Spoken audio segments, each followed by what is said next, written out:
শাকিব খান অপু বিশ্বাস আবার একসঙ্গে ফিরছেন। দেখেন, ফিরবে কথাটা কি? আমি তো ছিলামই, আমি আবার ফিরবো কোত্থেকে? আজকের ব্রেকিং নিউজ, এবার বুবলিকে লাথি মারতে চাইলো ঢালিউড কুইন অপু বিশ্বাস। তোমার লজ্জা করে না? তুমি জানো না? এবং অপু অশিক্ষিত বলে কাঁদলো এবার যেন বুবলি।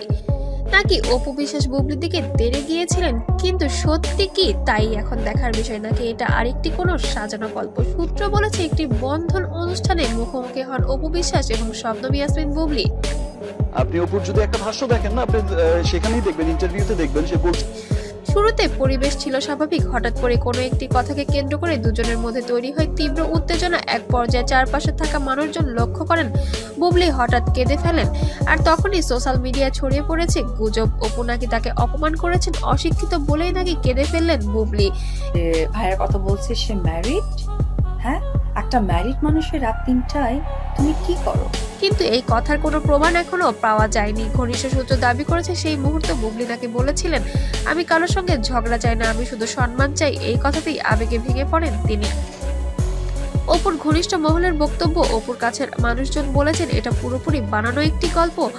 অপু কখনোই এমন আচরণ করতে পারেন না, তিনি খুবই সংযত একটি মানুষ।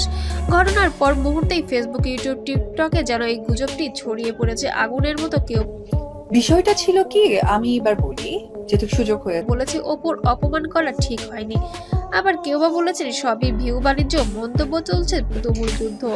এখন এই ভিডিওর এই কোনো ঘটনা এবং সঠিক তথ্য প্রমাণ পাওয়া যায়নি, মনে হচ্ছে এটি সম্পূর্ণ গুজব। তবে কিছু টিভি মাধ্যমে যেন অপু বিশ্বাস অনেক কিছুই খোলাসা করেছেন, যে বুবলি নাকি তাদের বিয়ে সম্পর্কে কিছুই জানতেন না, এটুকু শুধু নাটক নাকি। সারা বিশ্ব জানতো যে সাকিব অপু একটি বৈবাহিক সম্পর্কে আবদ্ধ আছে, সেখানে বুবলি কিভাবে জানেন না, যেখানে তাদের একটি সন্তানও রয়েছে।